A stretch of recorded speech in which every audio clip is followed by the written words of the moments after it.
ঈদুল আজহার বাকি আর ৩ দিন। এরই মধ্যে জমে উঠছে সারা দেশে কোরবানির পশুর হাটগুলো। পশু কেনা বেচার খবর জানাতে সাতক্ষীরা থেকে আমাদের সাথে সরাসরি যুক্ত হচ্ছেন সহকর্মী এম বেলাল হোসেন।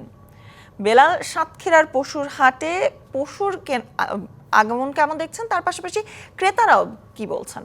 স্বর্ণা, আপনাকে ধন্যবাদ। সাতক্ষীরায় স্থায়ী হাট রয়েছে 9টি এবং অস্থায়ী রয়েছে 6টি। আমরা বর্তমানে দাঁড়িয়ে আছি সাতক্ষীরার আবাদের হাট। সাতক্ষীরায় দুটো বৃহত্তর হাট, তার মধ্যে সাতক্ষীরার আবাদের হাট অন্যতম। যদিও এখন দুপুর, আমরা ক্রেতা বিক্রেতা এবং এখানকার যারা বাজার কমিটি রয়েছে তাদের সাথে কথা বলেছি। আসলে দুপুরের পর থেকেই মূলত এই হাটটা জমে ওঠে এবং ইতিমধ্যে আমরা দেখছি বিভিন্ন জায়গা থেকে গরু আসতে শুরু করেছে। তবে এবার হাটের কিন্তু আসলে গরুর দাম অনেক কম বলে বলছেন বিক্রেতারা।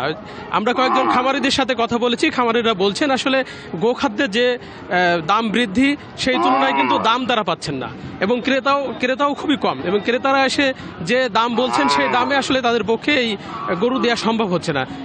কালার এক্সপার্ট, জর্জ স্যাপ এবং মাইল্ড অন হ্যান্ডস টেকনোলজি সমৃদ্ধ অরিক্স ক্রিস্টাল ওয়াশ আপনার যে কারণে গরুও অনেকেই এখানে হাটে নিয়ে আসতে অনেক করছেন। এবং আমরা গত রবিবার আমাদের যে পারুলিয়ার হাট রয়েছে সেই পারুলিয়ার হাটটি হয়ে গেছে এবং সেখানে কিন্তু গরুর অনেক উপস্থিতি ছিল বলে আমরা জেনেছি। তবে সেখানে আসলে বিক্রির যে খুব হয়েছে সেটিও কিন্তু নয়।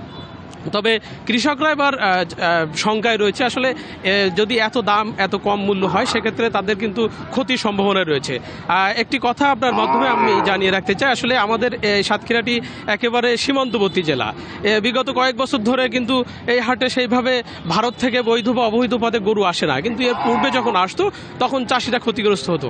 কিন্তু এই কয়েক বছর ধরে গরু কিন্তু আসছে না আসলেও কিন্তু চাষিদের মধ্যে সেই ক্ষতির সম্ভাবনা নেই। আমরা জেলা প্রাণী সম্পদ কর্মকর্তার সাথে কথা বলেছিলাম, তিনি কিন্তু আমাদেরকে জানিয়েছে সাতক্ষীরায় কুরবানির পশুর লক্ষ্যমাত্রা রয়েছে 85,850টি এবং তা প্রস্তুত রয়েছে 1,06,006টি। তো সে তুলনায় সাতক্ষীরার চাহিদা মিটিয়েও এই পশু কিন্তু বাইরের জেলাতেও পাঠানো যাবে বলে আমাদেরকে জানিয়েছেন তিনি। তো স্বর্ণা, এই ছিল সাতক্ষীরা থেকে কুরবানির পশুর হাট থেকে। বেলাল হোসেন আমাদের জানাচ্ছিলেন কোরবানির পশুর হাট নিয়ে সবশেষ।